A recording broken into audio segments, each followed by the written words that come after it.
দেশজুড়ে বইছে নির্বাচনের জোর হাওয়া। 12ই ফেব্রুয়ারি হবে ত্রয়োদশ জাতীয় সংসদ নির্বাচনের ভোট গ্রহণ। এ নিয়ে কি ভাবছেন সাধারণ মানুষ থেকে শুরু করে আগামীর জনপ্রতিনিধিরা? সে কথা জানাতে ডিবিসি নিউজের ইলেকশন এক্সপ্রেস ছুটে যাচ্ছে সব সংসদীয় আসনে। এখন রয়েছে সংসদীয় আসন 188, ঢাকা 15তে।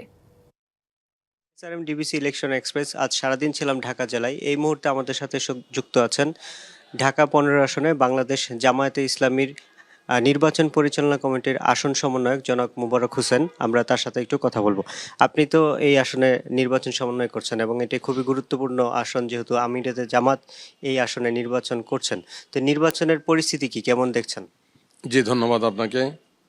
ঢাকা 15 আসন এমনিতেই একটি গুরুত্বপূর্ণ আসন, তার চেয়ে বড় গুরুত্বপূর্ণ হয়ে গেছে যে এই আসনের প্রার্থী বাংলাদেশ জামাত ইসলামীর আমির এবং আগামীর বাংলাদেশ তৈরি করার যিনি মূল কারিগর, মানুষকে স্বপ্ন দেখাচ্ছেন, জনাব ডক্টর শফিকুর রহমান।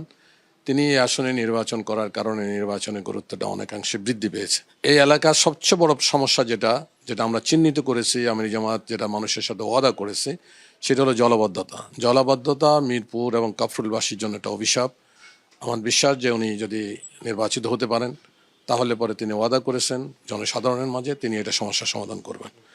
দ্বিতীয় যে বিষয়টা, সেটা গ্যাসের তীব্র গ্যাসের সংকট। বহু পরিবার আছে যারা আপনার বাইরে থেকে খাওয়া কিনে নিয়ে তারপরে তাদের বাচ্চা কাচ্চাদের খাওয়া দাওয়া করায়। এই গ্যাসের তীব্র সংকটের সমাধানটা তিনি আশা করছি করবেন। আরেকটি বিষয় এখানে যেটা, সেটা হলো যে আপনি জানেন যে কিশোর গ্যাং, মিরপুর কিশোর গ্যাংয়ের উৎপত্তিস্থল এবং এখানে কিশোর গ্যাংয়ের পাশাপাশি সন্ত্রাসী কার্যকলাপ অনেক বেশি। তার পাশাপাশি যেটা আছে সেটা হলো মাদকের অত্যন্ত সয়লাভ। এমন কোনো কন্যার আপনি খুঁজে পাবেন না যেখানে মাদকের ব্যবসা নাই। এটাই দেশের যুব সমাজকে ধ্বংস করে দিচ্ছে, বহু পরিবারকে ধ্বংস করে দিচ্ছে। ইনশাল্লাহ ডক্টর শফিকুর রহমান তিনি যদি এই এলাকা নির্বাচিত হবেন ইনশাল্লাহ, আমি আশা করছি, জনসাধারণ আশা করে তিনি নির্বাচিতই হবেন। তাহলে পরে জামাত যদি পাওয়ার শেয়ার করতে পারে তিনি হবেন এদেশের বাংলাদেশের প্রধানমন্ত্রী। সেই অবস্থার পরিপ্রেক্ষিতে বলি, একজন জনপ্রতিনিধির পক্ষে বলি, ইনশাল্লাহ তিনি যে কমিটমেন্ট করেছেন এই কমিটমেন্টগুলি তিনি রক্ষা করবেন। আপনি নির্বাচিত হলে আপনারা কি করবেন সেই বিষয়ে কথা বলছিলেন। নির্বাচনী প্রচারণায় গিয়ে আপনার নেতাকর্মীরা কোনো বাধার মুখে পড়ছে কিনা, লেভেল প্লেইং ফিল্ড আছে কিনা? ধন্যবাদ আপনাকে। ইতিমধ্যে আপনারা লক্ষ্য করেছেন যে আমাদের মহিলা কর্মীরা বিভিন্ন জায়গায় অ্যাসল্ট হয়েছে। আমরা রিটার্নিং কর্মকর্তার কাছে অভিযোগ পেশ করেছি এবং তারা দেখবে বলে বলেছে, এবং আমরা তার পরিপ্রেক্ষিতে এটা বাংলাদেশ জামাত ইসলামীর জন্য প্রথম যে এই মহিলা কর্মীদেরকে অ্যাসল্ট করার কারণে, কাজে বাধা দেওয়ার কারণে আমরা বড় ধরনের একটা মহিলা সমাবেশ করেছি এবং প্রশাসন কিছুটা হলেও টনক নড়েছে এবং আমরা লক্ষ্য করেছি যে কিছুটা উন্নতি হয়েছে। যে পরিবেশে আছে এইভাবে যদি চলতে থাকে নির্বাচন পর্যন্ত, তাহলে কি সুষ্ঠু নির্বাচন হবে, কি মনে হয়?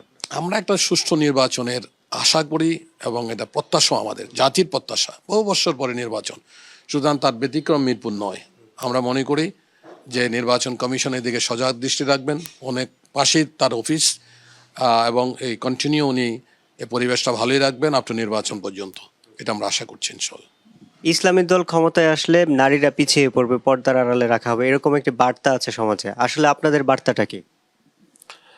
আপনি লক্ষ্য করেছেন যে আমাদের আমির ডক্টর শফিকুর রহমান, যিনি 15 আসনের প্রার্থী, তিনি একেবারে অগাস্টের পর থেকে মাঠে ময়দানে আসার পরেই এই বিষয়টা তিনি সুস্পষ্ট করেছেন যে আমাদের কাছে এত তালা নাই যে আমরা মহিলাদের ঘরে বন্দি করে রাখবো। যে জাতির 49% মহিলা, সেই মহিলাদের ঘরে বন্দি করে রাখে কোনো জাতি উন্নতি করতে পারে না। এটা আমরা বিভিন্ন মিডিয়ায় বলেছি, জনসভায় বলেছি, এবং যারা ফরেন ডিপ্লোমেট আমাদের সাথে সাক্ষাৎ করতে আসে, ওয়ামেন এমপাওয়ারমেন্টের ব্যাপারে যারা কথা বলে, তাদেরকে আমরা সুস্পষ্ট ভাষায় বলেছি যে মহিলাদেরকে ঘরে বন্দি করে রাখার কোনো ধরনের চিন্তা জামাত ইসলামের নাই। আমাদের সাথে যুক্ত হওয়ার জন্য আপনাকে অসংখ্য ধন্যবাদ। সিএসআরএম ডিবিসি ইলেকশন এক্সপ্রেস, আজ সারাদিন ছিলাম এই জেলায় এবং পরবর্তী সংবাদে আমরা নতুন কোনো প্রার্থী নিয়ে আপনাদের সামনে আবারও হাজির হব। ততক্ষণ আমাদের সাথে থাকুন, ভালো থাকুন।